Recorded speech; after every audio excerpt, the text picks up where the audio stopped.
Okay, ഇന്നലെ എങ്ങനെ ഉണ്ടായിരുന്നു? നടന്ന ആക്ടിവിറ്റി എങ്ങനെ ഉണ്ടായിരുന്നു? അടിപൊളി. Okay okay. അപ്പൊ നിങ്ങൾ ഏകദേശം എത്ര ഇലകൾ ശേഖരിച്ചിട്ടുണ്ടാവും?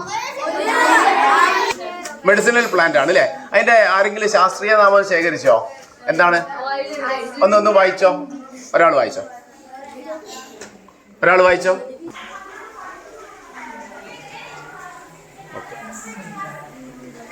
ഇന്നലെ ചെയ്ത ആക്ടിവിറ്റിയിലൂടെ നിങ്ങൾ കണ്ട ഇലകളാണോ കൂടുതൽ, കാണാത്ത ഇലകളാണോ കൂടുതലുള്ളത്? കാണാത്ത ഇലകളാ കൂടുതൽ അല്ലേ? ഏകദേശം എത്ര ഇലകൾ നിങ്ങൾ കണ്ടിട്ടുണ്ടാവൂല? ഓക്കെ, നമുക്ക് ഒരാളോട് ചോദിച്ചേക്കാം അല്ലെ, എത്ര എണ്ണം ഏകദേശം ശേഖരിച്ചു? 100-ല് കൂടുതലുണ്ട്. Okay okay. നിങ്ങൾ കാണാത്ത ഇലകൾ ഉണ്ടായിരുന്നോ അതില്? ഉണ്ടോ? മോള് പറ, കാണാത്ത ഇല ഉണ്ടായിരുന്നോ? കാണാത്ത ഒന്നാണോ ഒന്നിലധികം ഇലകൾ ഉണ്ടോ? ഓക്കെ, നമുക്ക് ഒരു വിവരശേഖരണം നടത്തിയേ. ഗൂഗിൾ ലെൻസ് ഉണ്ടായിരുന്നു. നിങ്ങൾക്ക് അറിയുന്ന ഇലകൾ ഉണ്ടായിരുന്നോ?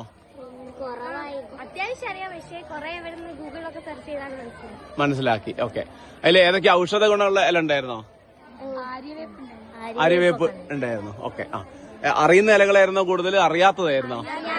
അറിയാത്ത ഇലകളുടെ ശാസ്ത്രീയ നാമം ശേഖരിച്ചോ? എങ്ങനെയാ ശേഖരിച്ചേ?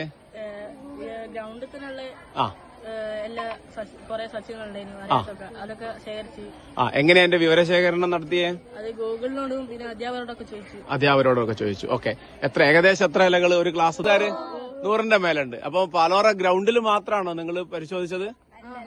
പിന്നെയോ?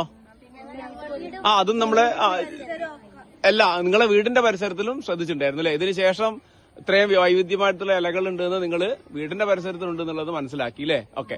അപ്പോ ഇനി എന്താ ബാക്കി തുടർ പ്രവർത്തനം എന്തെങ്കിലും നിങ്ങൾ ഉദ്ദേശിച്ചിട്ടുണ്ടോ? ഇതിനെ നിങ്ങൾ അടുത്ത ഘട്ടത്തിൽ നിങ്ങൾക്ക് വേണമെങ്കിൽ നമ്മുടെ പാലോറയിലുള്ള ജൈവ വൈവിധ്യം, ഇലകളെ കുറിച്ചിട്ടൊക്കെ സസ്യങ്ങളെ കുറിച്ചിട്ടൊക്കെ നിങ്ങൾക്ക് ഓൺലൈനിൽ രജിസ്റ്റർ ചെയ്തൂടെ? ചെയ്യാം. നിങ്ങളെ വേണമെങ്കിൽ ഒരു വെബ്സൈറ്റ് പോലെ എന്തെങ്കിലും ഒന്ന് നിർമ്മിച്ചിട്ട് നിങ്ങൾ അടുത്ത പ്രവർത്തനമായിട്ട് നമുക്കിതിനെ പാലോറയിലുള്ള ജൈവ വൈവിധ്യത്തിനെ നമുക്ക് ഓൺലൈനായിട്ട് രജിസ്റ്റർ ചെയ്യാം. ഓക്കെ അല്ലേ? യെസ്. ഓക്കെ.